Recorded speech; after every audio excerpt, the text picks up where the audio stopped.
presentar a el doctor David Duarte.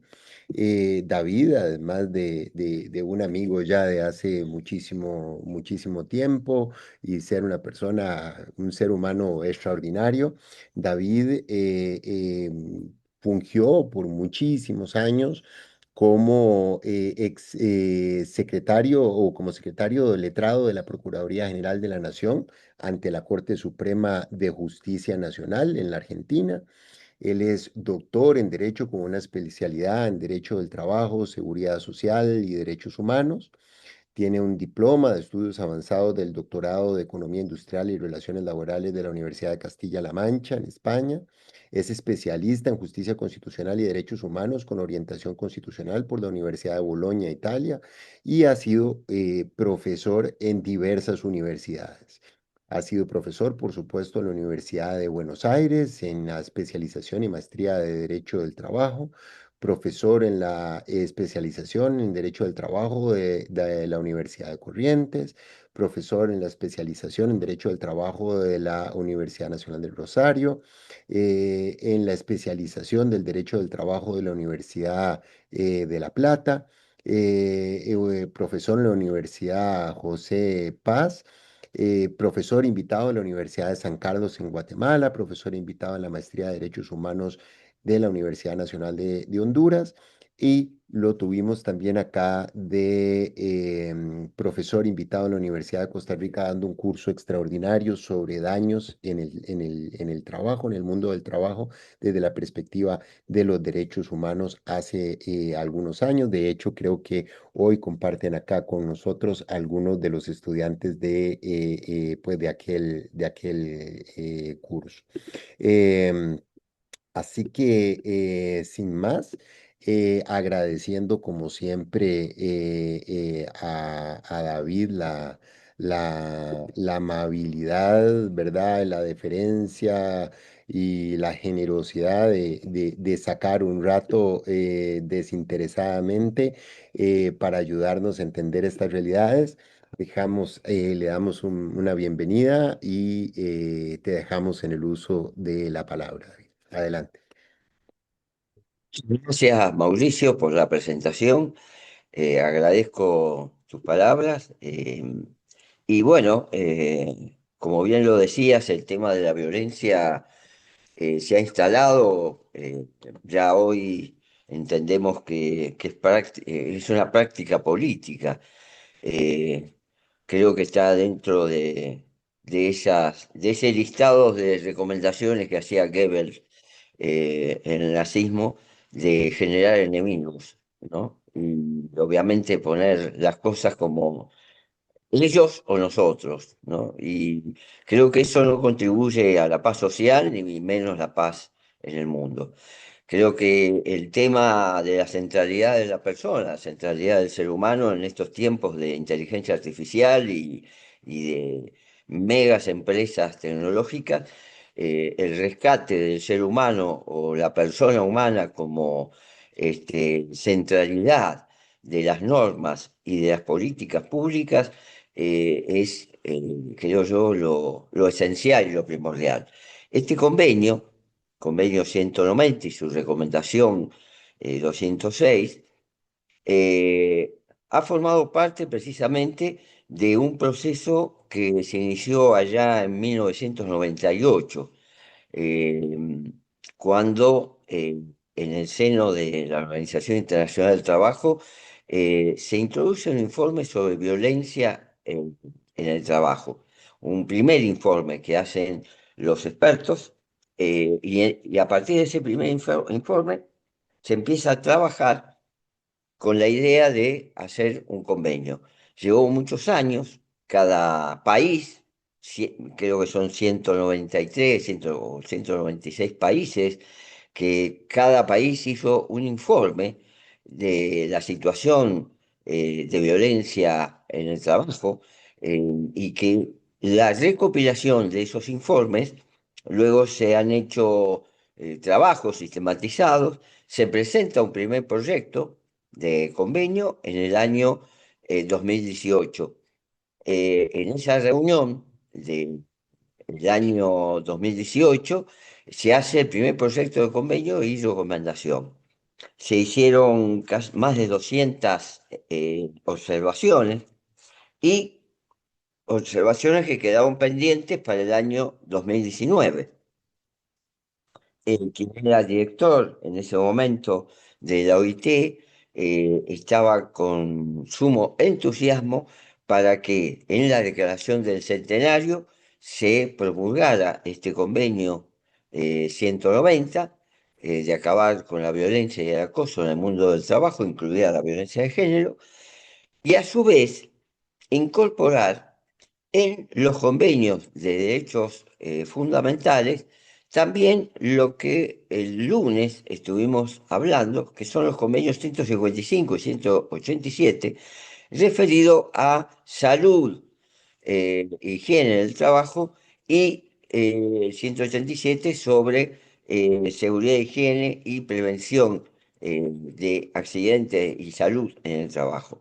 Es decir, esto no, digamos, no se incorporó en el 2019, pero años después ya se incorporaron dentro del bloque de convenios de OIT que forman parte de los derechos fundamentales de la OIT. ¿Por qué hago hincapié en esto?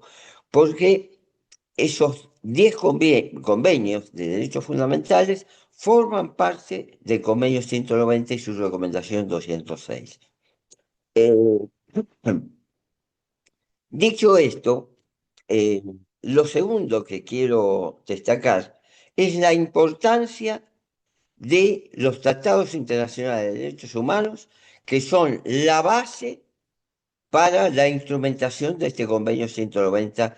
Por eso es importante, y agradezco que Mauricio haya hecho esta estructura, ¿no? De que el lunes hablemos de derechos fundamentales y derechos humanos en el trabajo, y hoy la convocatoria sea el convenio 190, porque está en esa línea. Es decir, el convenio 190 y su recomendación 206 tiene como base normativa internacional los tratados internacionales de derechos humanos. ¿Cuáles? Bueno, los dos pactos fundamentales, el Pacto de Derechos Económicos, Sociales y Culturales como el Pacto de Derechos Civiles y Políticos. No puede darse uno sin el otro.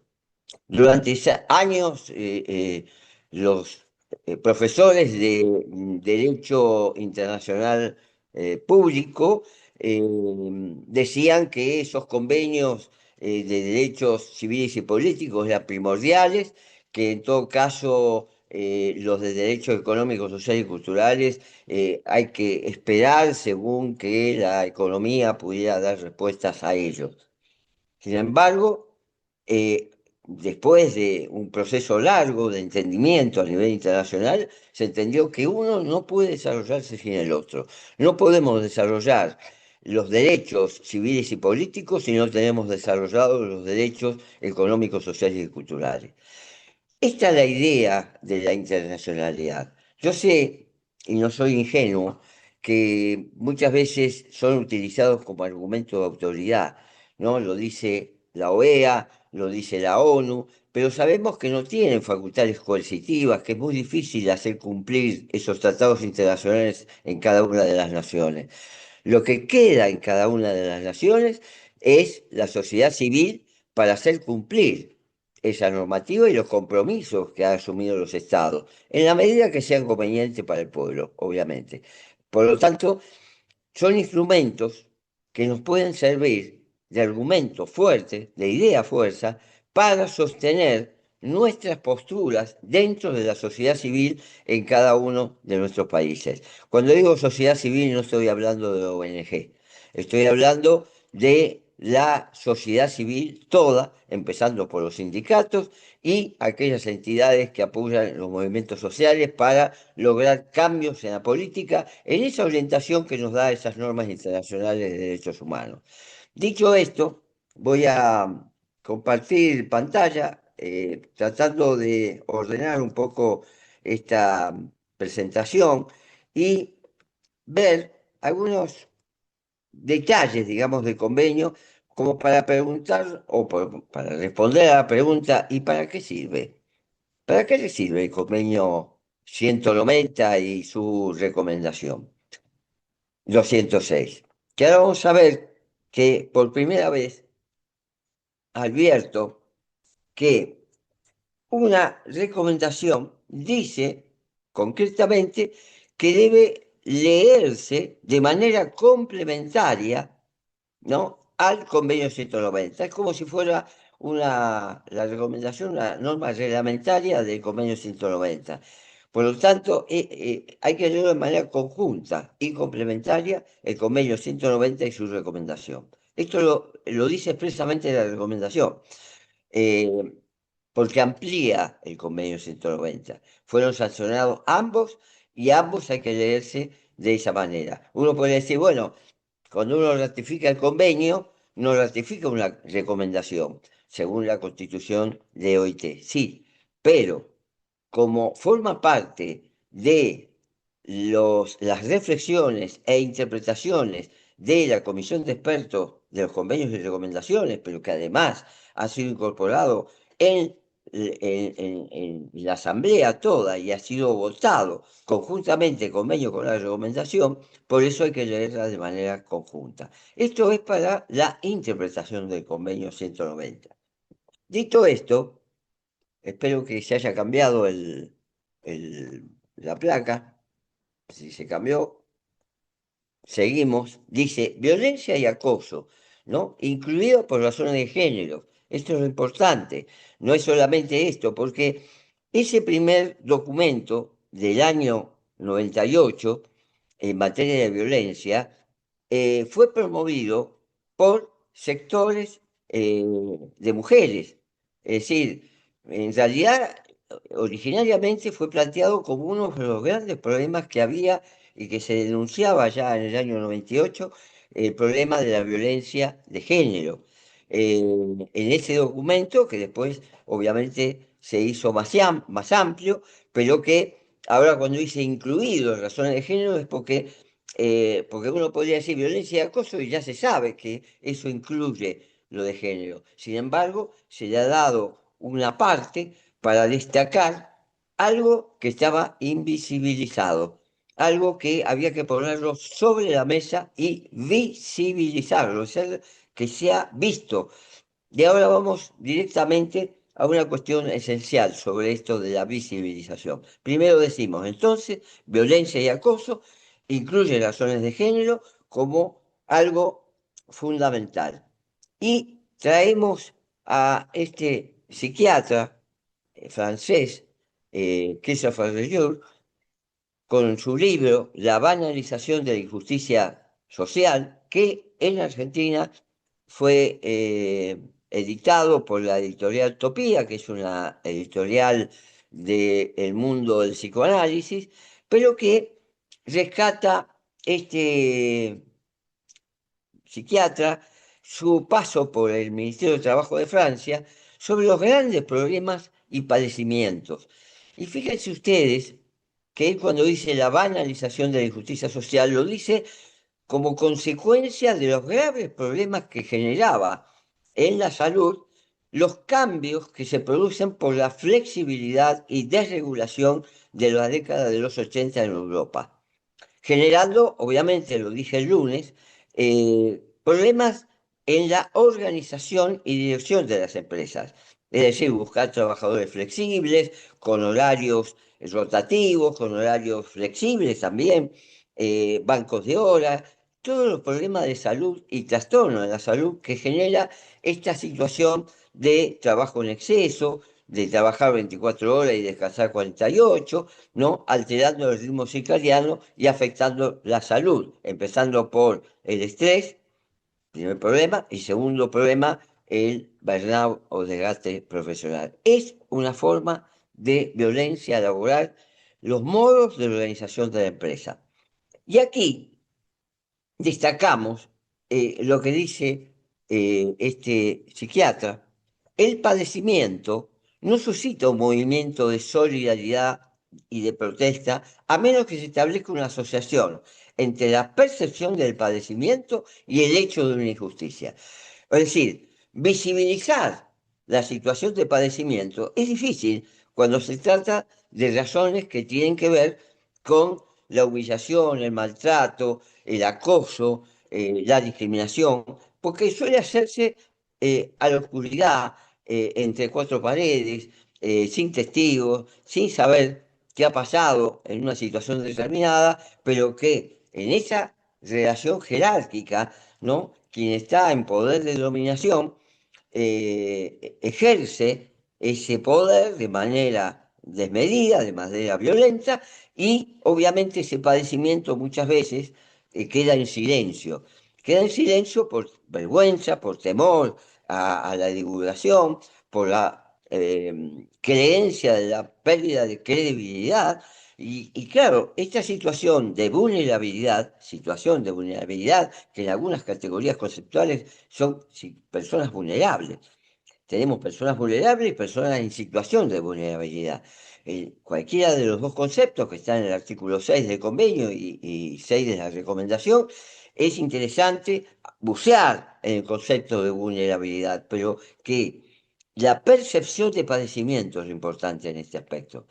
Y aquí él dice, bien entendido, si el padecimiento de otros no es percibido, ahí es donde está el gran problema, porque la movilización de la acción política, ¿cómo es la acción política? Y cómo los representantes del pueblo, los diputados, los senadores, la Cámara de Representantes, el Congreso, va a dictar una ley si no se visibiliza el problema. ¿Hay o no hay violencia? Por supuesto que hay violencia. La violencia desde que la creación del trabajo subordinado, el trabajo en empresa, se ha generado situaciones de violencia. Lo que pasa es que no se visibilizaba ese padecimiento. Cuando los padecimientos son psicológicos, morales, por maltrato, por lo que se llama mobbing o acoso psicológico, no se percibe, ¿no? Más cuando el maltrato se hace en grupo. Cuando un grupo acosa a una determinada persona, que son características básicas de acoso psicológico o móvil o acoso moral. Y claro, para percibir esto como una situación de daño, pasa mucho tiempo. Y la persona lo primero que desata ese padecimiento en su hogar, en las relaciones de amistad, empieza a tener problemas de situaciones de incomodidad, situaciones de maltrato, situaciones en las que, como yo decía la vez pasada, una persona que es maltratada en el trabajo, cuando llega a su casa y viene el perrito moviendo la cola para saludarlo, el tipo lo patea. Lo patea porque tiene que descargar una bronca que la tiene contenida y no sabe cómo hacerlo, porque el gran problema que tiene es que si reacciona en el ámbito laboral, puede padecer un despido, puede dar una situación de empeoramiento con sanciones, inclusive la más severa que es el despido. Pero por eso se aguanta el problema. No es lo mismo en el trabajo que en la calle. En el trabajo las personas se callan, agachan la cabeza, mm, no tienen esa reacción que naturalmente tiene todo ser humano frente al maltrato.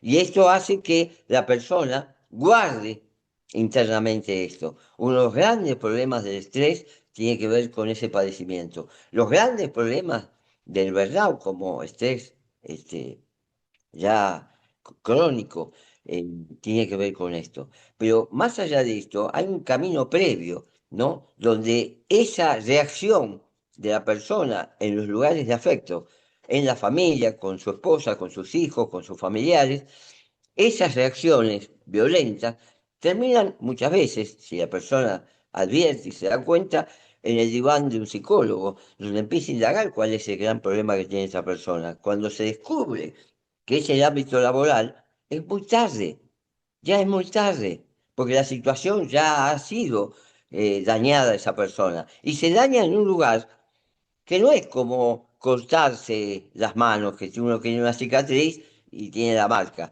Cuando la cicatriz es en el alma, es más difícil la recuperación. Y ese dolor queda para toda la vida. Por eso, cuando hablamos de esto, de la percepción del padecimiento, el hecho de la injusticia que se da en esa situación, una situación de relación de poder, ¿no? Quien organiza, dirige y aplica sanciones disciplinarias en una relación laboral es uno solo de la relación, que es la patronal. El trabajador obedece, se somete a esa organización y se somete a la dirección. Resigna libertad, se calla, no dice nada. ¿Por qué? Porque tiene miedo al despido. No por el despido de sí mismo, sino porque tiene miedo a la pérdida de la ganancia, del salario, que es lo que le ayuda para vivir. Y eso, cuando de Jure dice esto, de la acción política, ¿cuándo aparece la acción política? Cuando hay movimientos sociales que denuncian esto, cuando hay la manifestación de los sindicatos que dice que tienen la voz de lo que no tienen voz, porque el trabajador, individualmente considerado, en una relación donde esa persona física se somete a la organización, dirección y poder disciplinario de otro, resigna su libertad, resigna su voluntad y por lo tanto, si no tiene un sindicato que lo respalde, esa persona está sola. Y la voz de los que no tienen voz son los sindicatos, es la voz de los trabajadores. Y eso es lo necesario. ¿Para qué? Para que luego haya acción política. ¿Para qué? Para que haya normas, que haya leyes, para que los jueces entiendan esa acción política, entiendan y den respuesta, aplicando el derecho para resolver frente a ese padecimiento. Y ahí es donde Leyur dice, porque si no hay una acción política frente a ese padecimiento y esa injusticia, no se plantearía la situación de la justicia. Por eso, no se plantearía aún menos el de la justicia. Si no hay acción política, no hay respuesta de la justicia. Esto es lo importante, que los jueces también tomen conciencia. Es decir, tenemos este proceso, padecimiento, hecho de injusticia, respuesta de la acción política, respuesta de la justicia. Esta es la construcción, al menos social, y que este convenio 190 es un llamado de alerta. Llamado de alerta para poner en claro el padecimiento, poner que ahí hay injusticia y que es necesaria la acción política. ¿Para qué? Para respuestas de la justicia. Artículo 1 del convenio. Este artículo 1 da por tierra los conceptos que se habían elaborado en el concepto de mobbing o acoso psicológico o acoso moral, según hay países que lo nombran de una manera, otros que lo nombran de otra, y aquí no le ha puesto ningún adjetivo a la palabra acoso. Acoso como sinónimo de asedio, de hostigamiento. Y no le ha puesto adjetivo, porque en el derecho, cuando se define por palabras, lo peor que hay es poner un adjetivo, porque cuanto más palabras le ponemos a una norma, más problemas de interpretación vamos a tener. Vamos a tener el abogado del trabajador que va a interpretar de una manera y el abogado de la empresa que va a interpretar de otra. Entonces, para que no haya dispersión, lo mejor es que la norma sea clara, que no tenga grietas o agujeros de interpretación que permita esta discusión y que haya algún juez desprevenido que no tenga en cuenta el padecimiento de la injusticia, sino que se enganche en el discurso lingüístico y diga, ah, sí, bueno, a mí me parece que, y ahora voy a explicar por qué. Nosotros teníamos, y no voy a citar los autores conocidos porque no es problema de esos autores. ¿Cómo aparece por primera vez el problema del mobbing, acoso psicológico o acoso moral? Aparece por algunos psiquiatras que detectan que personas en el trabajo tenían problemas psicológicos, pero no porque tenían demandas laborales y en un juicio se detectó, no, esto se detectó en el diván, se detectó en la consulta psiquiátrica donde la averiguación del padecimiento de una persona llevaba a la conclusión de que en algunos grupos sociales se da la característica que grupos de personas o personal jerárquico o situaciones de vulnerabilidad que puede darse de manera vertical, no solamente de arriba hacia abajo, sino de abajo hacia arriba, de que puede ser personas que tienen cargos directivos, pero que tienen un subordinado que por ser mujer, la está acosando, que la está hostigando, que le está invitando a salir y a tener relaciones con ella, y esa persona no sabe cómo hacer para que esa persona deje de hostigarla. Con toda la vergüenza y la situación eh, que genera tener que estar planteando temas que son completamente ajenos al trabajo. Y esto, obviamente, en la sala, encerrado con el psiquiatra, se empezaron a observar que algunos comportamientos humanos eran similares a los comportamientos de los animales, en el sentido de que cuando hay alguien distinto o diferente, el grupo trata de rodearlo, de asediarlo. Esto se da con características del móvil, pero no voy a entrar al detalle del móvil, sí quiero entrar a las conclusiones que se hacían respecto de buscar una definición de acoso moral o acoso psicológico. Se decía que era un hostigamiento de manera sistemática durante un determinado tiempo. Claro, imagínense todas estas cosas en cabeza de un juez cuando tengo dos discursos, parte trabajadora, parte empleadora, diciéndome argumentos sosteniendo de manera contraria a cada uno de ellos, ¿no? Con una lógica sofista, tratando de argumentar cada uno desde su postura. Obviamente el juez tiene que resolver, no tiene que decir, no, no sé cómo hacerlo. Tiene que dar una respuesta. Y la respuesta a veces busca unas soluciones que son disparatadas, pero están disparatados porque no encuentra una definición concreta. Y esa definición concreta obviamente lleva años. Por eso lo primero era que estos psiquiatras se daban cuenta que el maltrato y el hostigamiento era sostenido en el tiempo, que concluía con el despido. Entonces buscaron definiciones. Estoy hablando de autores, no de leyes. Después, cuando el problema es que las leyes lo incorporan y lo definen así, ya estamos en problema. Pero, ¿cómo lo detectaban? Decían, bueno, era una situación de hostigamiento repetida, repetida en el tiempo, y la pregunta que venía ahí, pero ¿cuánto tiempo? Ponerle que una reacción en un momento, por un caso determinado, la reacción era inmediata, pero hubo esa sola y pasaron un año, 2 años y no pasó nada. Al año vuelve una situación de violencia y después no pasó nada. Entonces, según estas definiciones, no se trataba de acoso, pero había algo peor, que la conclusión era que era conducta repetida de hostigamiento, maltrato, de violencia, sostenida del tiempo. ¿Cuánto tiempo? 6 meses. Pero una cosa salomónica, 6 meses, 3 meses, 2 meses, un mes, un año. ¿Cuánto tiempo el hostigamiento? Partieron, ¿no? Como la espada salomónica, cortó ahí 6 meses.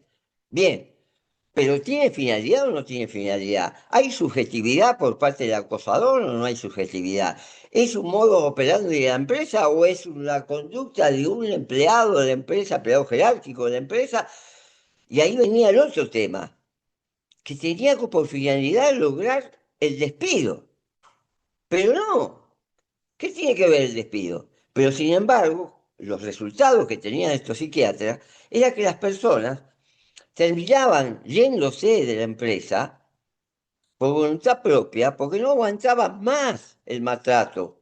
Y no aguantaban más ese maltrato y después quedaban tan heridas en el alma que no era posible incorporarse a otro trabajo.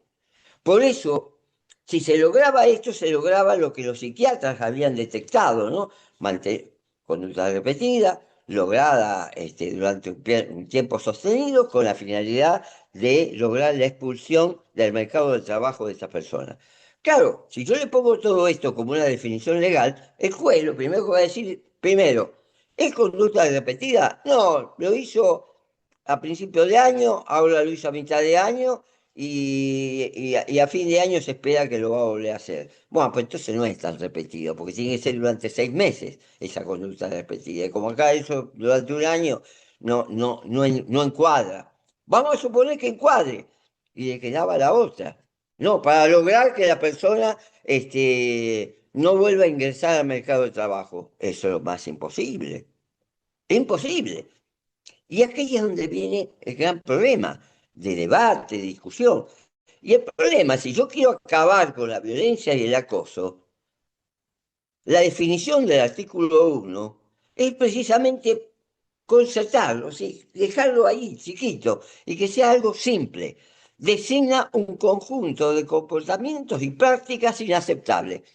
Y este es una de las reacciones del sector empresario. ¿Qué es eso de prácticas inaceptables? Me tenés que decir cuál es la práctica. Claro, lo que pasa es que la multiplicidad de situaciones de hostigamiento y de maltrato son infinitas. Y ubicarlas en una norma es prácticamente imposible. Y claro, y aquí es donde el sector empresario reacciona y dice, no, pongamos una definición clara sobre esto. Es más, ¿cuál es el trabajo que están haciendo el sector empresario en cada uno de los países que ha incorporado el convenio 190? Están tratando de decir, bueno, tenemos que reglamentar esta norma porque la norma es amplia y tiene que estar claro cuál es el concepto. No, señor, no, porque históricamente, precisamente, esa amplitud en los conceptos es precisamente para abarcar todas las situaciones de violencia. Por eso tenemos un concepto de estas características. Y dice, fíjense, o amenazas de ellos. Es decir, acá lo que se trata es lograr que en esas facultades de organización, dirección y poder disciplinario del empleador tengan en cuenta que no pueden tener prácticas que sean prácticas o comportamientos inaceptables o que jueguen con meras amenazas de serlo y que se manifiesten una sola vez o de manera repetida. ¿Se entiende por qué este concepto amplio? Y este concepto amplio es para desterrar del mundo del trabajo la violencia, incluida la violencia de género. Y acá viene lo segundo, importante, que tenga por objeto no lo que se decía respecto de lograr que esa persona quede excluida del mercado de trabajo, no, que causen o sea susceptible de causar. No hace falta que yo tenga que demostrar que haya daño. Basta con demostrar que haya un comportamiento de práctica inaceptable o amenazas de ello. Y insisto, acá no se trata de que es un concepto abierto y que hay que definirlo. No, ya está definido. Y tiene detrás una historia de casos de violencia que los jueces, con ese concepto abierto que se tenía antes del mobbing, o acoso psicológico, acoso moral, que se tenía antes de este convenio, sea desterrado conceptualmente y se adopte este concepto más abierto. Y que cause qué cosa. Lo que decíamos el lunes. Lo que decíamos el lunes. Daño físico, daño psicológico, sexual o económico. Y el económico sí tiene que ver con el despido. Sí tiene que ver con que la persona no acepte un determinado cargo por temor, por la forma en que se maneja en esa categoría laboral. Entonces, ahí los daños están bastante claros. Por eso decíamos este enlace, ¿no? De lo que decíamos el lunes con este convenio 190. Habla de daños, daños en el trabajo, lo dice este convenio 190. Daño físico, psicológico, sexual o económico. Y por eso se agrega a esa conceptualización el impacto en el mundo del trabajo en situaciones de violencia doméstica. Esto sí también fue una reacción del sector empresario, que no aceptaba incorporar este concepto en el convenio. Y cuento la anécdota del representante del sector empresario argentino estando ahí en Ginebra. Estuve las 2 semanas en que se trató el convenio 190 participando en el gallinero, obviamente, no tuve una participación activa, sino como oyente. pero porque ahí se divide, es decir, el salón tiene, visto desde la entrada hacia el palco, o mejor dicho, el escenario, a la derecha el sector empresario, a la izquierda el sector trabajador, y en el medio están el sector de gobierno de los distintos estados, participando en el debate. ¿Qué se trataba en el 2019? Las enmiendas o observaciones hacia el proyecto del 2018. Se trató artículo por artículo del convenio y de la recomendación. Cuando llegó a este punto, el sector empresario reaccionó mal y se pasó a un cuarto intermedio y el representante del sector empresario de ese momento, eh, que representaba la UIA, la Unión Industrial Argentina, eh, Julio Cordero, actual secretario de Trabajo, es decir, Milei en Argentina, disolvió el Ministerio de Trabajo y de la categoría de ministerio pasó a la categoría de Secretaría de Estado, dependiente de una secretaría amplia, eh, más vinculada con el concepto de capital humano, ¿no? O sea, como si los seres humanos que trabajan fueran objetos del mercado. Pero ya un objeto de intercambio, ¿no? Como una mercancía, porque hablar de capital de trabajo, pero bueno, este capital humano está esta secretaría a cargo de Julio Cordero. Es decir, hoy representa los intereses del derecho del trabajo ese representante que estaba ahí en la OIT y que cuando se trató este tema se acercó al grupo de argentinos que estábamos ahí y nos dice, ¡qué barbaridad! ¿Por qué yo, empresa, me tengo que hacer cargo de lo que le pasa a una mina que eligió casarse con un violento? ¿Qué tiene que ver la empresa con eso? Entonces, yo en el momento le respondí lo que se me ocurrió. Le digo, mirá, el tema que la empresa está en una sociedad y en esa sociedad hay familias y hay problemas familiares que son problemas sociales. Y vos no podés decir que es un problema que no te interesa a vos como empresa, porque vos tenés ganancias gracias a una persona integrante de esa familia. Y vos te tenés que hacer cargo si querés estar en esta sociedad. Si no, andate a Marte, a la Luna, pero si te interesa estar en esta sociedad porque querés maximizar riqueza para usarla en esta sociedad, bueno, hacete cargo de lo que pasa en la sociedad. Y el tema de la violencia doméstica tiene que ser una cuestión que obviamente se plasma en lo que hoy se llama violencia de género y uno ve cotidianamente las denuncias que se hacen en las comisarías. En Argentina se creó la comisaría de la mujer precisamente para empezar a visibilizar esto que decía de Jur, ¿no? El padecimiento y el padecimiento ya no en el ámbito de la empresa, sino en el hogar. Pero ahí hay un compromiso social.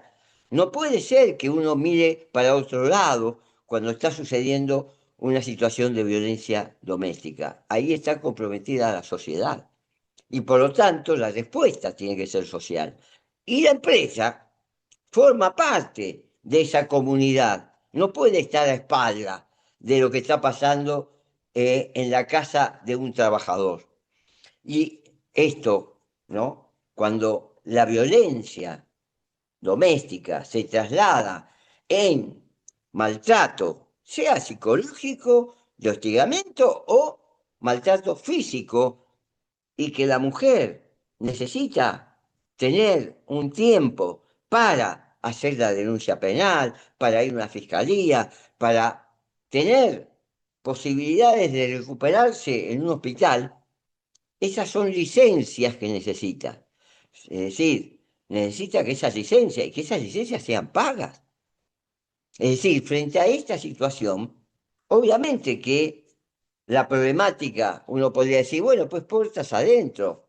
Es problemas entre particulares, como dice ahora nuestro gobernante de turno en la Casa de Gobierno en Argentina. Son problemas entre particulares. No, el Estado se tiene que hacer cargo de los problemas esos porque son parte de la comunidad.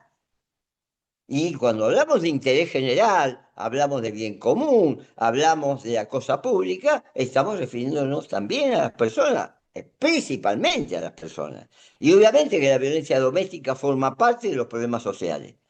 Y de esos problemas sociales el Estado tiene que hacerse cargo. Pero también toda la comunidad y, como decía antes, la sociedad civil. No puede mirar para otro lado. Entonces, frente a una trabajadora que ha sido violentada en su hogar, que necesita tener licencias, sea para ir a un hospital, para ir a un dispensario sanitario, para ir a un fiscal a hacer una denuncia, para ir a una comisaría para hacer una denuncia por maltrato físico, por hostigamiento, por acoso, eh, necesita de ese día. No puede ser que la persona golpeada, maltratada, tenga que padecer ese dolor psicológico y físico y tenga que estar obligada a ir a trabajar y poner la cara y tener que estar explicando por qué tiene un moretón, por qué tiene lastimaduras, qué le pasó, y sufrir y padecer. Por eso, el impacto en el mundo del trabajo de la violencia doméstica está incorporado en este convenio. Su instrumentación por cada uno de los países, en mi opinión, tiene que formar parte de la materia de negociación colectiva, que enseguida lo vamos a ver, cómo el convenio y la recomendación señala que una de las herramientas indispensables no es solamente la norma que dicta el Estado, sino también los convenios colectivos de trabajo. Y esta situación, ¿no?, de violencia doméstica necesita reconocer los efectos de la violencia doméstica en el mundo del trabajo. Primero, esto que decía de Jure, ¿no? Visibilizar el padecimiento y la injusticia en la medida en que sea razonable y factible y mitigar su impacto en el mundo del trabajo, ¿no? Porque esa persona, si se ausenta y no tiene justificante, no tiene forma de justificar, salvo las abolladuras en su cuerpo o las situaciones de una denuncia penal, lo cual la empresa puede decir, bueno, pues esto es un problema entre particulares, como diría el señor despeinado que tenemos de gobierno. Recomendación 206 dice, fíjense lo importante de la recomendación, complementan el convenio sobre la violencia y acoso en adelante denominado el convenio y deberían considerarse conjuntamente. Complementa y debe considerarse conjuntamente. Leo el convenio, pero tengo que leer la recomendación. ¿Mm? Para eliminar la violencia y el acoso en el mundo del trabajo, incluye la violencia de género. Eh, esta situación van dirigidos contra personas por razón de sexo o género. Esta distinción de sexo o género generó también debate varios países, Estados Unidos, Irán, porque en esto de ser reaccionarios, veíamos que coincidían algunos planteos de Estados Unidos y de Irán, de tener una manera bastante, como decimos en Argentina, machirula respecto a los problemas de género. Yo decía mujeres, no decía, bueno, no, pero hablemos de género como un concepto más amplio para incluir otras diversidades. Afectan de manera desproporcionadas o personas de un sexo o género determinado. Fíjense cómo lo dice, sexo o género determinado. E incluye el acoso sexual. Entonces, repasando, convenio 190 tenemos fundamentos en los derechos fundamentales, no solo los derechos fundamentales del OIT, que después vamos a ver cuáles son, sino también los referidos a normas de derechos humanos. Todas, desde la Declaración de Filadelfia, pasando por la Declaración Universal de Derechos Humanos, los pactos, las convenciones, todo. Concepto amplio de violencia y acoso, artículo 1. Impacto de la violencia doméstica en el trabajo y violencia y acoso asociado a los riesgos psicosociales. Decía el lunes que esto estaba incorporado, ¿no?, los riesgos psicosociales en el convenio 190.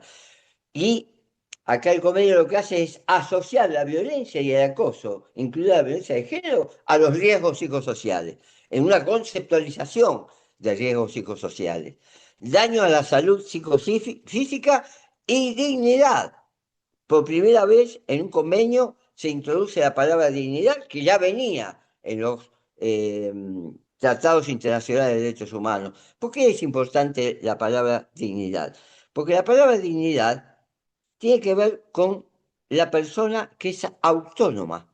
Es decir, que la persona sea libre, pero que tenga autonomía. ¿Qué quiere decir? Que no dependa de otro, que no dependa del poder de quien detenta el capital, sino que tenga autonomía. No decimos libertad, estamos hablando de dignidad, que es un valor esencial, intrínseco, como dice la Declaración Universal de Derechos Humanos, porque es anterior a toda construcción humana. Las leyes, en todo caso, las del Tratado de Derechos Humanos, lo que hacen es proteger la dignidad, porque la dignidad es un valor en sí mismo. Y esto es lo importante del concepto de dignidad. Por eso, esta introducción de la palabra dignidad del Convenio 190 me pone en el escenario la centralidad de la persona humana.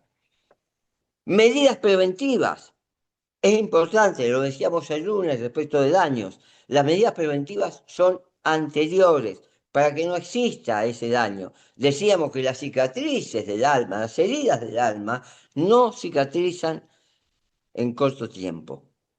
Las cicatrices del alma duran mucho tiempo, a veces toda la vida.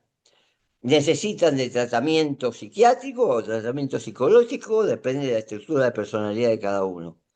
Reparaciones frente a estos daños. Reparaciones. Inversión de la carga de prueba. Esto está en la recomendación. Después voy a contar una anécdota de inversión de la carga de prueba. Responsabilidad de acciones a instrumentar. Cuento la anécdota porque seguramente ya estamos por terminar, lo digo rápidamente. Esto de la inversión de la carga de prueba tiene que ver con que esto que decíamos al principio, ¿no? La discriminación, el acoso, la violencia laboral no se hace a la luz del día frente al testigo y con un escribano elaborando un acta para atestiguar o filmando. No. Esto se hace en cuatro paredes, muchas veces oculto, a veces son abiertas y tengo testigos y ya está, listo. Pero la mayoría de las veces no. Y cuando se trata ese tema, hay observación del sector empresario y dice, no, esto no puede ser. No se puede hablar de inversión de la carga de la prueba. Esto está en la recomendación.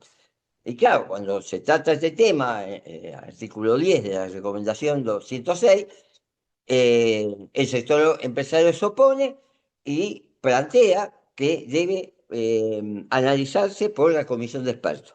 Comisión de expertos en la aplicación de convenios y recomendaciones. No. Pasa un cuarto intermedio, se suspende la sesión y se va a consulta a los expertos, que son juristas propuestos por distintas partes del mundo, elegidos de manera tripartita. Es decir, los expertos se eligen por el sector trabajador, sector empresario y sector Estado.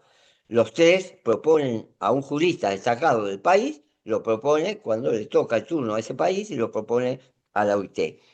Esto se hace frecuentemente, va rotando, pero suelen ser personas serias, personas juristas destacados y que tienen el consenso, por decirlo de alguna manera, de los tres estamentos. Vuelve y aparece Manuela Tomei, especialista en no discriminación, y dice, miren, el tema de la inversión de la carga de la prueba es un tema que ya se debatió en el año 88 para el convenio 100 sobre no discriminación. Esto es un estudio general del año 88. Les recomiendo a todos ustedes, entren a la página de internet, busquen Estudio General sobre Discriminación 1988 OIT y se lo bajan. Están en PDF, tipeado como se tipeaba en esa época, ¿no? O sea, no está en computadora, está hecho por mecanografiado. Bajan eso y van a ver los argumentos y las situaciones de denuncia que tenían varios países sobre el convenio 100, ¿no? Que hoy forma parte de los derechos fundamentales, y dice, esto es algo que ya está arraigado en la OIT, de la inversión de la carga de prueba frente a situaciones de violencia. En ese caso, en el caso de no discriminación, pero que debe ser incorporado en este convenio. Y se selló el tema, se cerró ahí, inversión de la carga de la prueba, tenerlo en cuenta. Ahí, compatibilidad, derechos fundamentales, convenio, salud, percepción y derechos humanos. El convenio, en su primera parte, empieza a decir, para este convenio de acabar con la violencia y el acoso en el mundo del trabajo, incluida la violencia de género, tenemos que tener, primero, en cuenta la Declaración de Filadelfia, que afirma que todos los seres humanos, sin distinción de raza, credo, sexo, tienen derecho a perseguir su bienestar material y su desarrollo espiritual en condiciones de libertad, dignidad, de seguridad económica y en igualdad de oportunidades. Y además agrega los principios de derechos fundamentales de la OIT. Los repasamos de nuevo. Convenio 155, seguridad y salud de los trabajadores. 187, seguridad y salud del trabajo. Principios de derechos fundamentales que están también incorporados como libertad de asociación y reconocimiento efectivo de la negociación colectiva, la eliminación de toda forma de trabajo forzoso y obligatorio, la abolición efectiva del trabajo infantil, eliminación de la discriminación en materia de empleo y ocupación y fomentar el trabajo decente y seguro. Estos convenios son importantes. Aun cuando no estuviesen ratificados, son obligatorios para los estados. ¿Por qué? Porque esta es la declaración del año 98 de estos principios que deben ser respetados por todos los miembros de los países miembros de la Organización Internacional del Trabajo. Y ahora estos están incorporados como textos a tener en cuenta para analizar el convenio 190. Está expresamente citado. Y también este enfoque humanista, ¿no? Derecho de toda persona a un mundo libre de violencia y acoso, incluida la violencia de género, puede constituir una violación de abuso de derechos humanos, una amenaza para la igualdad de oportunidades inaceptable e incompatible para el trabajo decente, una cultura de trabajo basada en el respeto mutuo y la dignidad del ser humano para prevenir la violencia y acoso. Esto está en la primera parte del convenio. Es decir, lo que se tiene en cuenta hasta este momento de la sanción del convenio para su promulgación. Entonces, repasando, instar la negociación colectiva, lo que decíamos, ¿no? Tener elementos de prevención para que haya herramientas seguras en el lugar de trabajo. Fomentar protocolos de actuación, instrumentar medios de capacitación e información. Esto es lo más importante. ¿Para qué? Para visibilizar las situaciones de violencia, a veces de superiores jerárquicos, a veces de grupos de personas, ¿no? Y detectar el problema y empezar a discutir en el ámbito del trabajo cómo llevar adelante situaciones para que no haya situaciones de violencia y acoso, incluida la violencia de género, en el mundo del trabajo. ¿Qué convenios fundamentales de la Organización Internacional del Trabajo? Ya lo mencionamos. Incluye el convenio, en su primera parte, la Declaración Universal de Derechos Humanos, el Pacto Internacional de Derechos Civiles y Políticos, Derechos Económicos, Sociales y Culturales, eliminación de toda forma de discriminación racial, Convención sobre la eliminación de toda forma de discriminación contra la mujer, Convención Internacional sobre Protección de Derechos de todos los trabajadores migratorios y su familia, y la Convención sobre Derechos de Personas con Discapacidad. Esto, tengamos en cuenta este último, no solo para el acceso, sino para las personas que tienen daños en el trabajo, que quedan con una capacidad o aptitud laborativa disminuida y que por lo tanto pueden ser pasibles de un trato discriminatorio si no son reinstalados en su lugar de trabajo, reinstalado en el lugar donde tuvo el accidente y sufrió una disminución de su aptitud laborativa, un despido.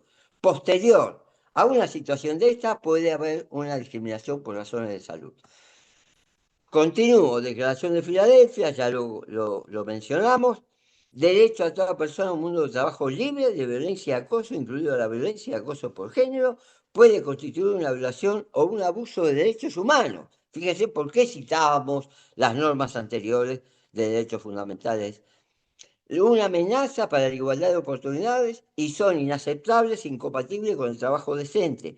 Importancia en una cultura de trabajo basado en el respeto mutuo, dignidad del ser humano para prevenir la violencia y el acoso, facilitar la prevención de ese tipo de comportamientos y prácticas. En mi opinión, el vehículo más adecuado es la negociación colectiva, pero tiene que haber normas estatales para instrumentar estas herramientas. Todos los actores del mundo del trabajo deben abstenerse de recurrir a violencia y acoso y deben prevenirlos y combatirlos, dice el convenio. Por lo tanto, personas, visibilización del padecimiento. Y ahí viene sufrimiento, salud y dignidad, ¿no? Como elementos a tener en cuenta. Sujeto protegido y lugares y situaciones. Tengan en cuenta esto, que la violencia y el acoso tiene, por un lado, la identificación de sujetos protegidos. Segundo, en qué lugares puede darse y cuáles son las situaciones que pueden dar motivo a esta situación. Ocurren durante el trabajo, guarda, dice, en relación con el trabajo, no necesariamente en y para la ejecución de la tarea, sino también en situaciones como puede ser el trayecto, como puede ser en la entrada, como puede ser también como el resultado del mismo. Y esto a veces tiene que ver con clientes, con proveedores, o sea, con terceros que no tienen que ver con la empresa, pero que se relacionan con el trabajo, o que sea con el resultado del mismo. Y esto hay que tenerlo presente como ámbito de aplicación del convenio. Está en el artículo 8, hay que tenerlo presente y tenerlo en cuenta. Y esta idea, obviamente, nos lleva a tener en cuenta quiénes son los sujetos protegidos. Los asalariados, las personas que trabajan cualquiera sea su situación contractual. Es decir, que al convenio, no le importa qué tipo de relación. Si es un trabajador autónomo, independiente, o un colaborador, o un una persona que aisladamente, creo que el otro día, el lunes, hablábamos de los trabajadores estatales, los estados de los 80 para acá, los distintos gobiernos han optado utilizar figuras del Código Civil como contrato de locación de servicio, contrato de locación de obra, o contrato de servicio, o contrato de obra, para introducir personal en planta para trabajo permanente del Estado, ¿no? Que son empleados públicos, pero sin embargo los ponen con una figura contractual ajena a la administración pública y los tienen ahí con salarios precarios, sin vacaciones, con horarios distintos. Esa forma de violencia también, y que no tenga un vínculo laboral, no importa para el convenio 190, ¿eh? Las personas que trabajan, cualquiera sea su situación contractual, basta que trabaje. O sea que ahí no voy a ir con el contrato, no, pero el contrato de trabajo habla de la dependencia y acá esta persona está en otra figura, no me importa, no importa la situación contractual. ¿Tiene una persona que trabaja? Sí. Bueno, el convenio 190 se aplica. Las personas en formación, incluidos los pasantes, otra forma de eludir la normativa laboral, son pasantes, son personas que están fuera de la legislación laboral, no tiene nada que ver, es personal en formación, tiene una beca. O sea, formas de eludir, pues son formas de eludir la legislación laboral. Los aprendices, los trabajadores despedidos, guarda, trabajadores despedidos, el trabajador despedido puede ser objeto, producto propio del despido, de una violencia, es decir, el despido discriminatorio. Los voluntarios, los voluntarios. No, pero no tiene contrato. Sí, pero acá la norma me está diciendo los voluntarios. Las personas en busca de empleo, lo decíamos el lunes, lo precontractual, las personas en busca de empleo y los postulantes a un empleo. ¿eh? Estamos acostumbrados a hablar de contrato de trabajo y lo que está fuera del contrato de trabajo está fuera del paraguas protector, del derecho protectorio laboral. Sí, pero las postulantes, las personas que buscan empleo, no pueden ser discriminadas, maltratadas, hostigadas. Lo dije el lunes, lo retiro ahora, pero ahora ya con una norma. Estamos hablando del artículo 2, ¿no? Ámbito de aplicación y sujetos protegidos. los individuos que ejercen la autoridad, las funciones o las responsabilidades de un empleador que pueden ser objeto también de hostigamiento, maltrato o violencia. Vuelvo para atrás a estos últimos, porque en algunos casos se dice, no, pues estos no están dentro del convenio colectivo de trabajo, no tienen ninguna protección, no están en la legislación laboral porque es personal jerárquico. Bueno, sí, pero para el convenio son seres humanos y por lo tanto sí, merecen protección. Vuelvo, principio fundamental de legislación política que garantice derecho a la igualdad y no discriminación en el empleo, ocupación, incluyendo, y ahí va convenio 100 y 111 de OIT, otras personas pertenecientes a uno o varios grupos vulnerables, grupos en situación de vulnerabilidad que están afectados de manera desproporcionada por violencia y acoso en el mundo del trabajo.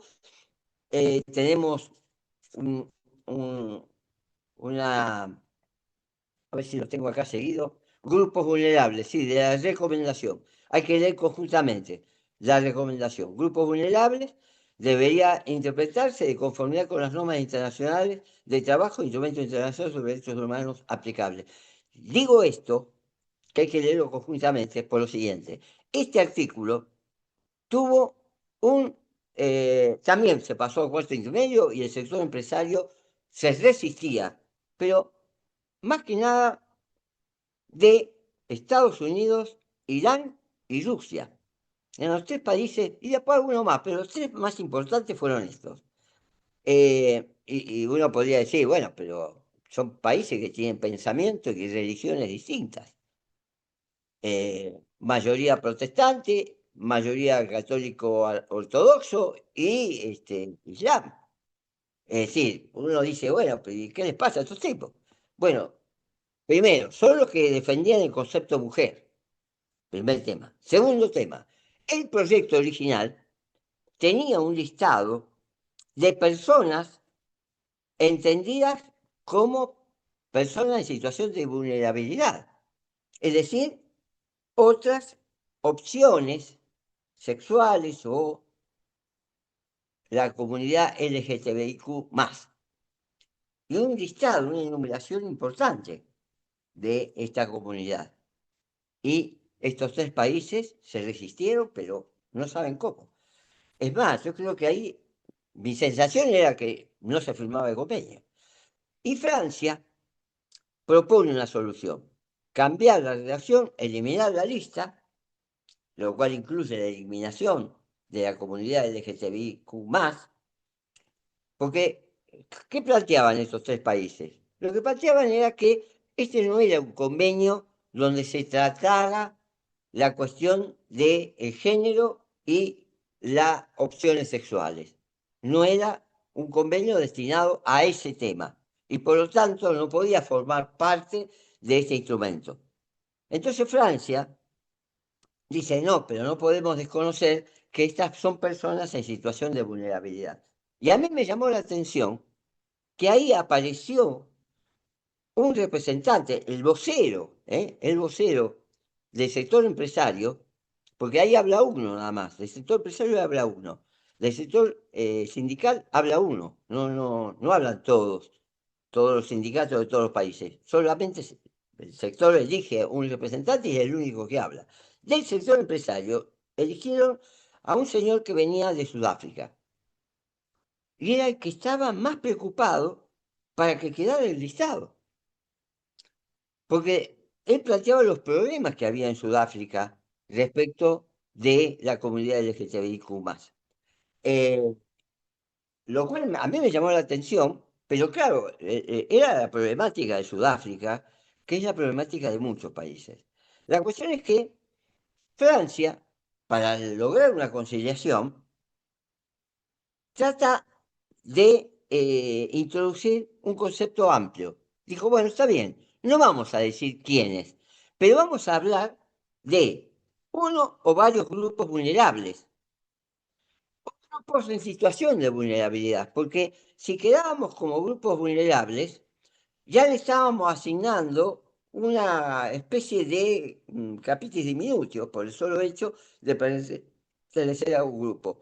Pero que el concepto de situación de vulnerabilidad es porque a veces se da en determinadas circunstancias de esos grupos en determinadas situaciones, y no siempre en todos los lugares, sino la situación de vulnerabilidad. Por eso se introduce grupos o grupos en situación de vulnerabilidad, que están afectados de manera desproporcionada por la violencia y el acoso en el mundo del trabajo.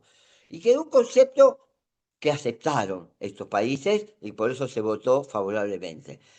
Y la recomendación aclara quiénes son, ¿no? Y dice, grupos vulnerables o grupos en situación de vulnerabilidad y agrega la recomendación, debería interpretarse de conformidad con las normas internacionales del trabajo y los instrumentos internacionales de derechos humanos aplicables. Y aquí sí aparecen algunos estudios generales, observaciones generales, donde se introduce la comunidad LGTBIQ+, con lo cual, por vía de interpretación, podemos señalar según cada país y de cómo cada instrumentación que hagan los países a través de sus representantes, a través de la justicia, trate estos temas. Pero aquí tenemos en la recomendación una herramienta para los operadores jurídicos de interpretación de ese artículo 6.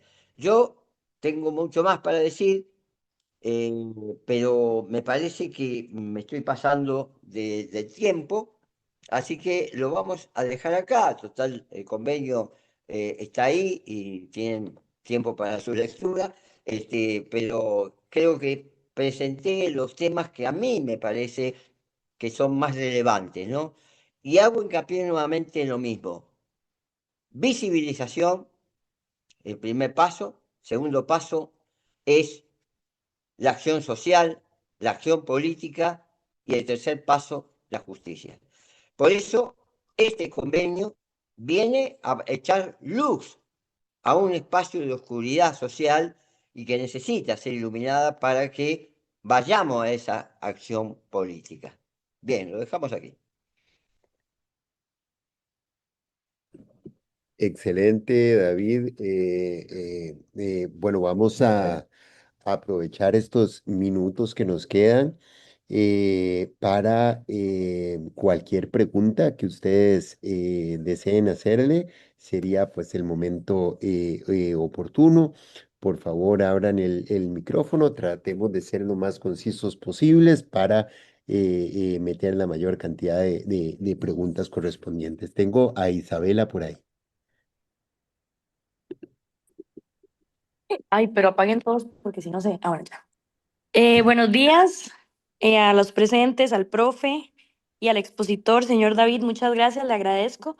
Quería hacer nada más un comentario. Cuando usted habló de la banalización de la injusticia social y cómo se reprime al trabajador y digamos, se calla, nada más quería comentarle que, bueno, nosotros estamos nuevamente frente al proyecto de jornadas 4x3.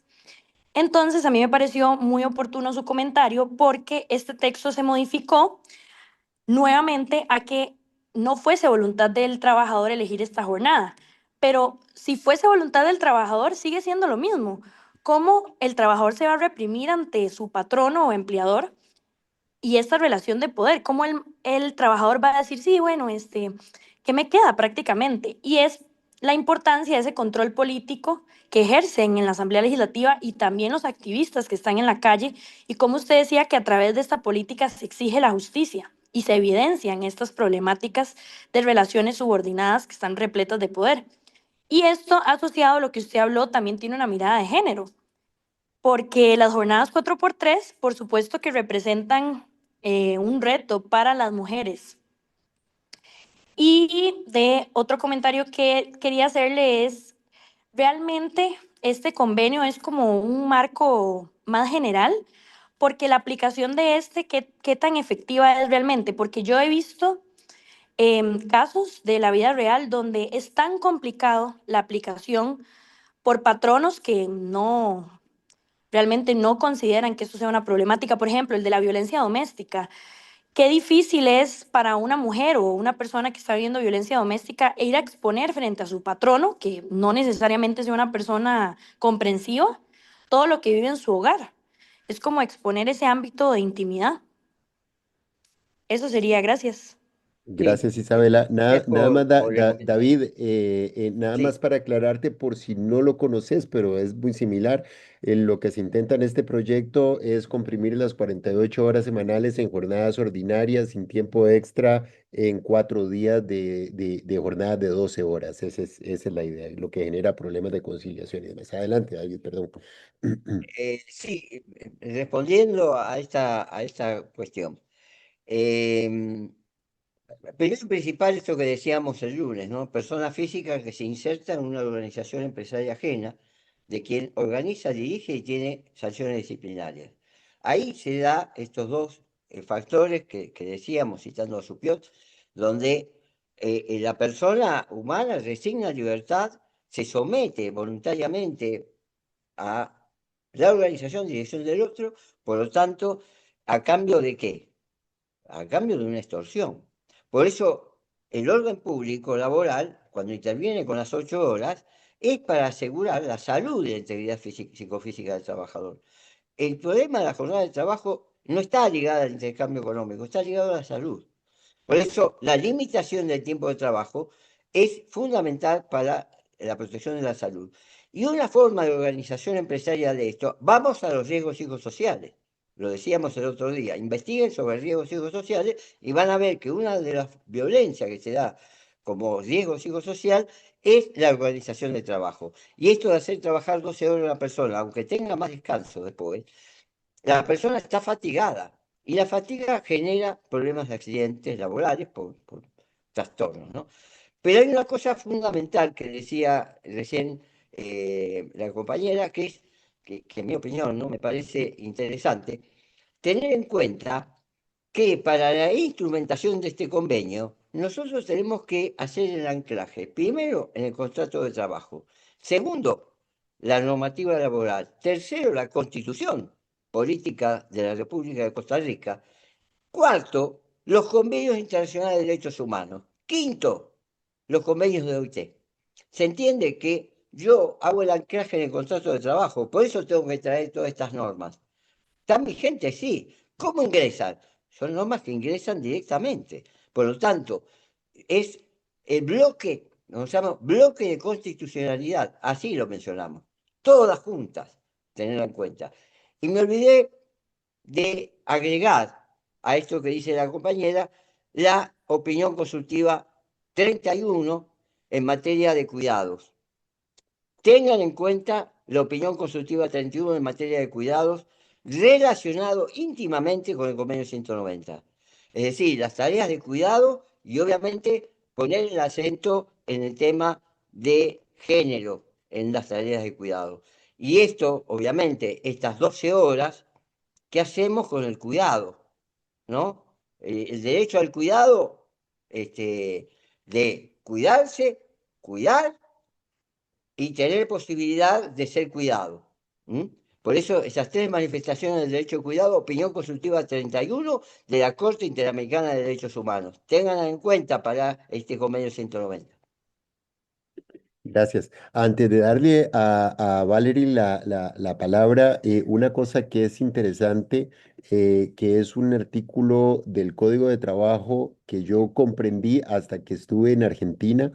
Parece mentira, pero el artículo 15 del Código de Trabajo dice que los casos no previstos en este código, en sus reglamentos, se resolverán con una serie de normas y establece como normas supletorias las disposiciones contenidas en los convenios y recomendaciones adoptados por la OIT, no ratificados por el país.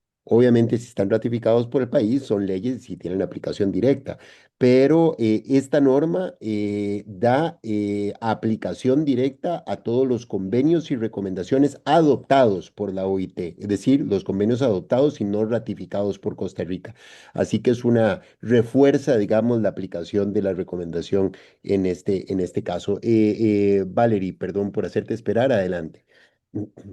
Bueno, buenos días. Muchísimas gracias por la presentación. Yo tenía una duda muy específica, que es que actualmente yo estoy trabajando en un TCU con personas en situación de calle y este se da en un club de paz.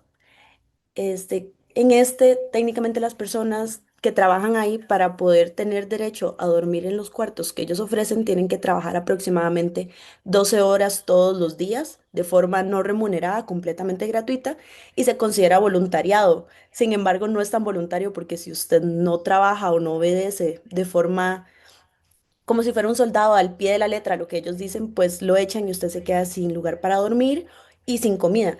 Entonces yo quería consultar si en este caso esta situación que se considera completamente voluntaria abarcaría también para este convenio 190 de la OIT, porque sí se encuentran en muchas situaciones de acoso, digamos, no laboral, pero de acoso de parte de quien les instruye ahí. Creo que está dentro de lo que decíamos personas y ámbitos, y dice no necesariamente vinculados con un contrato. No importa qué tipo de vínculo, tiene que haber una relación. Hay una relación de trabajo. No tenemos que enredarnos en el concepto de si está en la legislación laboral o no está en la legislación laboral, si está en la legislación civil. No, acá no importa eso. Acá lo que importa es si hay una relación de trabajo. Por lo que vos comentás, pareciera como trabajo voluntario. Y fíjate que dentro de las personas, no solamente que dice que no importa qué contrato, sino que además dice trabajos voluntarios. Fíjate eso en el convenio. Está expresamente puesto. Listo, muchas Gracias. Ahí gracias. habían puesto en el chat que si era necesaria la reglamentación, en mi opinión, no es necesaria reglamentación puse reglamentación. Bueno, nos reglamentamos, pero quise poner reglamentación. Este, no necesita reglamentación, es la aplicación directa. Perfecto. Aprovecho antes de darle a Nicolás, había otra pregunta anterior también en el chat de Catherine Verdugo. De acuerdo al convenio 190, un solo acto debidamente fundamentado se considera acoso laboral. En este sentido, se supera la reiteración de los actos por mínimo de 6 meses. Lo había abordado David, pero lo menciono para que lo contestes tal vez en la próxima respuesta. Sí, Nicolás, adelante. ¿Iba a decir algo, Nicolás, o les contesto? Vamos a ver. Nicolás. Eh, Sí. Buenas, gracias por la ponencia. Eh, en Costa Rica me quedé pensando porque tenemos, una vez terminada la relación laboral, un año para el ejercicio, para hacer valer jurisdiccionalmente los derechos laborales, ¿verdad? Un año de prescripción. Pero considero que lo que estamos hablando hoy aquí, con referencia al 190, es algo distinto, ¿no? Está relacionado al ejercicio de los derechos laborales, pero las personas también aquí son víctimas de justamente relaciones de violencia en el entorno laboral. Entonces, no me parece adecuado que se aplique de forma igual este mismo año, que sería para algo, por ejemplo, para ejercer, qué sé yo, un derecho sin carga motiva alguna, qué sé yo, reclamar la cesantía, a eh, justificar y probar judicialmente todas estas cuestiones de violencia, daños psicológicos, cargas, afectaciones familiares y demás que discutíamos. No sé cuál será su opinión. Eh, Pero opinión sobre cuál, porque dijiste varias cosas. Em, vamos, no te entendí bien a dónde quería apuntar, porque, a ver, aclarame. Que si cree que con el convenio se debería introducir, por ejemplo, un plazo más, o por ejemplo en el caso costarricense, deberíamos empezar a contemplar un plazo de prescripción más largo que un solo año para estos casos de violencia laboral, porque a mí siempre me ha parecido muy corto. Yo creo que sobre este tema del plazo de prescripción, es un tema legislativo de Costa Rica. eh, en mi opinión, yo creo que ahí hay que discutir el tema de tutela judicial efectiva, acceso a la justicia. Creo que es una forma de diluir, ¿no? l- la posibilidad de reclamo, ¿no? Y a veces el problema de la visibilización de la problemática, y más cuando se trata de acoso, maltrato, las personas a veces descubren el problema después de varias sesiones con el psicólogo y detectan el problema con posterioridad. Y creo que, y vuelvo a insistir, me parece que este convenio tiene autonomía suficiente como para dar respuesta. Tiene muchísima tela para cortar, pero hay un capítulo respecto de la justicia que es muy importante tenerlo presente, que es que se necesita personal especializado. Y obviamente normas adjetivas o normas procesales que realicen el derecho de fondo. Eh, y yo creo que el tema de la prescripción es cuando vos tenés cabal conocimiento de que tenés un crédito para reclamar. Cuando tenés cabal conocimiento, una persona que ha sido hostigada, maltratada y que le ha afectado psicológicamente, lo despiden, pero no sabe hasta que descubre que tiene un problema serio. Y lo descubre a veces mucho tiempo después. Y yo creo que allí lo que hay que plantear es que la toma de conocimiento de esa situación se generó con posterioridad. Y por lo tanto, el plazo de prescripción no puede computarse con el despido. Porque el daño al que tomo conocimiento, las personas no son psiquiatras. Ni siquiera un psiquiatra puede percibir cuando esa persona está afectada por una razón externa, generada por un hostigamiento o un maltrato. No sé si se entiende a dónde quiero apuntar, pero bueno, esa sería mi respuesta. Gracias. Muchas gracias. Este, de cualquier manera, es toda una discusión. Recuerden que también tenemos el plazo de 2 años de prescripción por infracciones a las leyes de trabajo y seguridad social, que nos amplía un poquito la posibilidad de discutir desde ese otro el lugar también. Acabo de bajar el documento de PDF sobre donde viene tratado lo de la carga de la prueba. Ya se los voy a compartir en el chat. Adelante, Marta Elena. Buenos días, muchas gracias a Mauricio por la invitación y quería hacer un comentario. Bueno, me parece excelente la ponencia, pero quería tal vez un comentario en el sentido de que una de las discusiones más, digamos, más relevantes que se tuvo en el centenario por parte del grupo de los trabajadores para llevar posición cuando ya estaba al final la aprobación del convenio fue precisamente el tema de la violencia doméstica como parte de esa violencia en el mundo del trabajo. Y una de las cosas que me parece que pesó más en esa discusión fue precisamente las implicaciones que tiene el teletrabajo en esa violencia en el mundo del trabajo, porque las personas están en su casa cuando están realizando su tarea. Y el otro tema también muy importante era, y que tuvo mucha discusión en el grupo de los trabajadores y que llevó al final la persona que en ese momento representaba a los trabajadores, fue precisamente que las conductas reiteradas se aprovechaban para decir que en realidad no había un hostigamiento y que era una mala interpretación, pero excelente la ponencia, quería solo aclararlo porque me correspondió por esas cosas de la vida estar ahí, representando a los trabajadores de este país y de verdad que, bueno, por lo menos yo estoy muy orgullosa de haber logrado sacar el convenio 190 y que lo que hace falta también es impulsarlo dentro de las empresas y bueno, ese trabajo se está haciendo incluso en algunas instituciones públicas como la Caja. Eso era muy, muy amable, muchas gracias. Muchas Gracias, Marta. gracias, Gracias, Marta. Marta.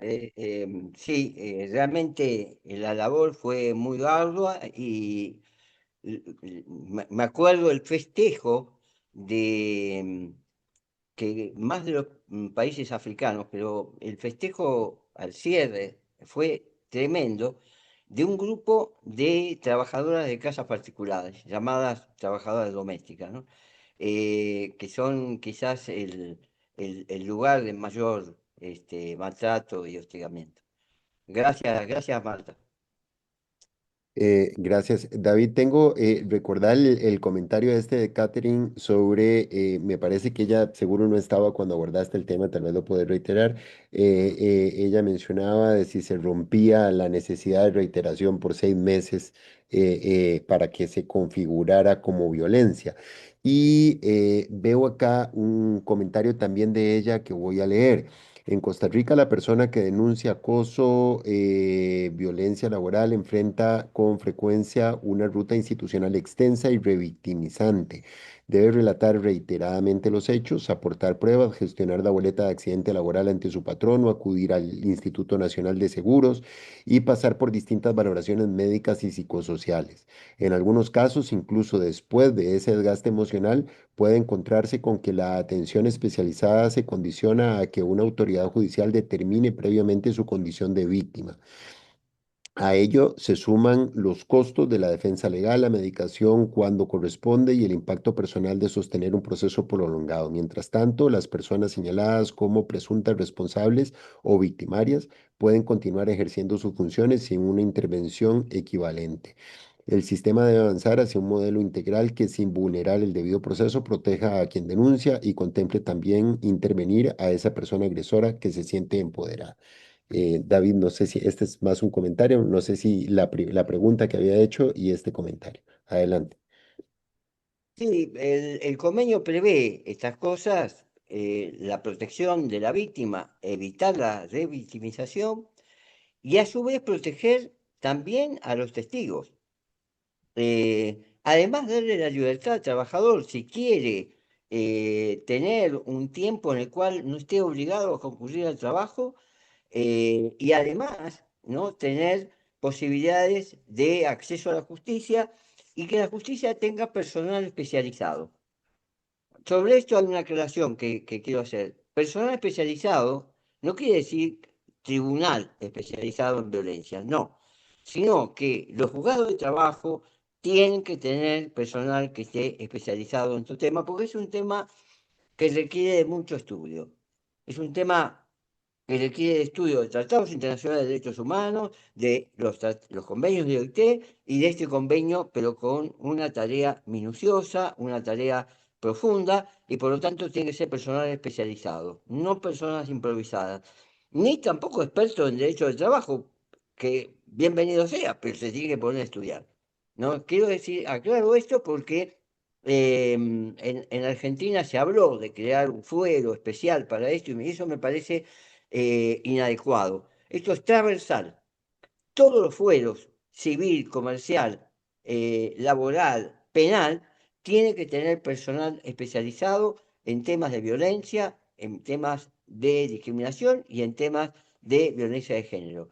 Lo tiene que tener, pero como personal especializado dentro de cada uno de los fueros. ¿Por qué?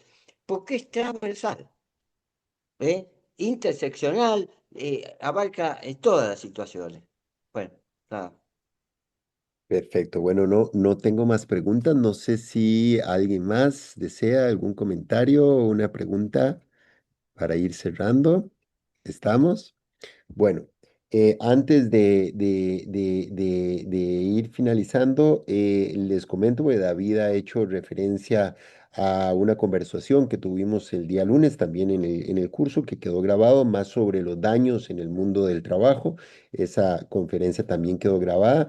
Quien la desee, con todo gusto me puede escribir y yo con todo gusto les comparto esa grabación también que complementa bastante la conferencia del día de hoy. Como no tenemos más intervenciones, yo les pediría por favor un fuerte aplauso para David. Muchísimas Bueno, gracias, muchas gracias. extraordinario. No, para mí es Este, un placer. Excelente. Bueno, David, esperamos tenerte acá en Costa Rica físicamente apenas lo podamos arreglar, ¿verdad? Y bueno, Bueno, cómo muchísimas no. gracias a todas las personas que sacaron el rato del día de hoy para acompañarnos. Hasta luego. Bueno, espero que haya sido útil. Gracias. Chao, chao. Gracias. Suerte. Gracias.